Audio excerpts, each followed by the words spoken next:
there's a character in books 6 and 7 that will make you really frustrated and angry and annoyed that no one is doing anything about him. Like, full on getting rid of him, like shoving him to a group of corpses and watching him die and be like, I don't know why he died. He must, I mean, it was a corpse. It was a corpse. Like, going full on mastermind from demonic convention on his butt. Like, yes, the main character, Mel Lead, best girl and her man, they repeatedly verbally lash him whenever he tries doing something. And yes, the male lead has verbally, physically threatened him that he will do something physically to him. But outside of that, no one has done anything to him.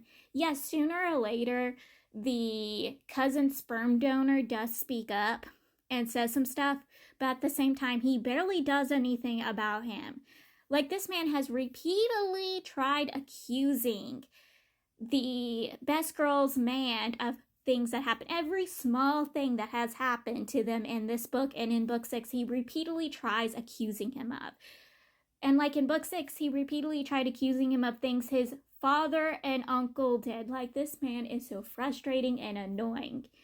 But he doesn't help when anything gets drier. Like, he just sits at the sidelines and pretends that he's hurt or injured and bitches and throws a fit. But he doesn't do anything to actually help.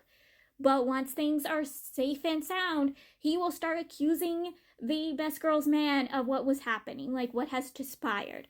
Like, honey, he has sacrificed many things, specifically his core, for your survival.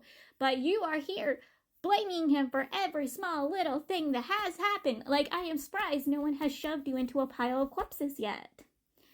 Yes, sooner or later, cousin sperm donor does go, at least I'm here to actually solve the issue and problem, and you are here to try to get best girls and best girls man's sex treasures. At least I'm here for an actual righteous thing. Like, he does say that, and I wanted to give him claps for that. That's one of the few things I actually liked about him in the series. The rest of the time, I'm just annoyed and frustrated with him and I want to shake him like a maraca. But, like, he waits almost half this book to start, verbally lashing this person. He let this person say repeatedly things throughout book 6. He let this person almost halfway through book 7 say whatever he wanted before he starts verbally lashing him. Like, Also, I don't know how anyone's not finding the past version of the White Moonlight suspicious. Okay, yes, we're not supposed to know that he's suspicious, but he's coming off suspicious. Like, you can just tell that he is not a good person, that he's not a great person. Like, come on, he is left with a bunch of injured people that have been bitten by snakes. And while everyone else is taking care of the corpses and the door, trying to get the door to seal shut again, he was supposed to be in a safe location with a group of people who got bit by snakes to heal those people. Yet somehow they got attacked. Only part of the group survived. And he's one of the few people that isn't badly injured, that isn't harmed or hurt. Make that make sense to me. The group he was left with somehow gets in danger, even though they were supposed to be in a safe location, not anywhere dangerous, yet somehow gets horribly injured. Some of them dies. Some of them that arrive back to the rest of the group is, injured outside of him. He's the only one that is not gravely injured or horribly injured. He just has a few wounds. Make that make sense, how no one's questioning that he's suspicious. Like, he is just screaming, I am suspicious. Also, he doesn't do anything. He doesn't do anything throughout this book. Like, he is supposed to be a powerful medicine insect person, yet he barely does anything.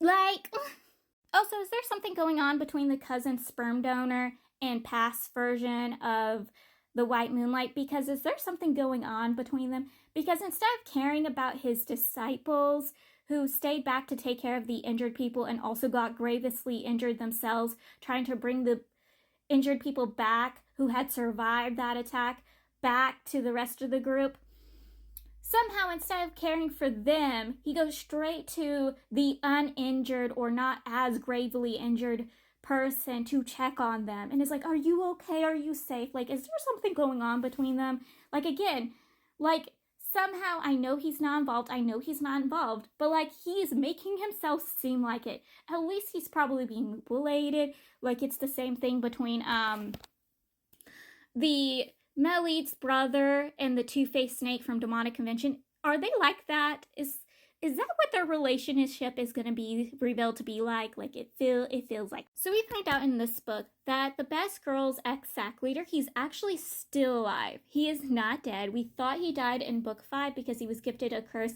that he could never come back from. But no, he is full on still alive. Somehow his brother decided to backtrack.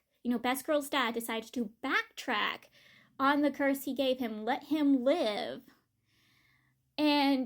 But by letting him live, he gave this person the mindset of a 5-year-old child. Like when he's being questioned of how old he is, because sooner or later the main character figures out that he has the mindset and he acts like a 5-year-old child and questions him about it. And he's like, I'm 5. And everyone's like, oh my God. Like they're all horrified by this notion. Like it is terrifying. Like he is alive, but he is a literal 5-year-old child that just wants to eat tangerines and collect tangerines for the Best Girl's dad, who has made himself king, who has decided to make himself majesty. Like I thought in book 6, they were giving too much sister and brother-in-law from Demonic Convention to have a happy ending. They were definitely going to have a tragic ending. They were going to have a bloodshed ending. There was not going to be a happy one. Because they were giving too much the sister and brother-in-law from Demonic Convention to have a happy one. So they realize the burial grounds is still not under the control, like it is still under the control of the uncle, and they're all like, oh, this is bad, this isn't good. And, Best Girl's man decides to go ahead on his own to figure it out, probably get away to get back control. He comes across his mother's corpse while everyone else is handling the issues and problems happening at the time.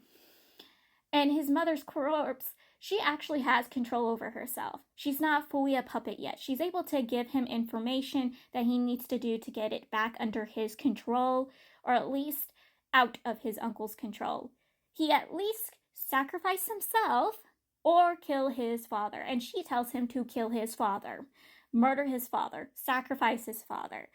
And he goes to try to do that, especially after all the crimes his dad commits. But when he's face to face a literal child version of his father, even though it's still his physical age of his father, like a 40-something-year-old, but it's a 5-year-old inside a 40-year-old's body, he can't do it.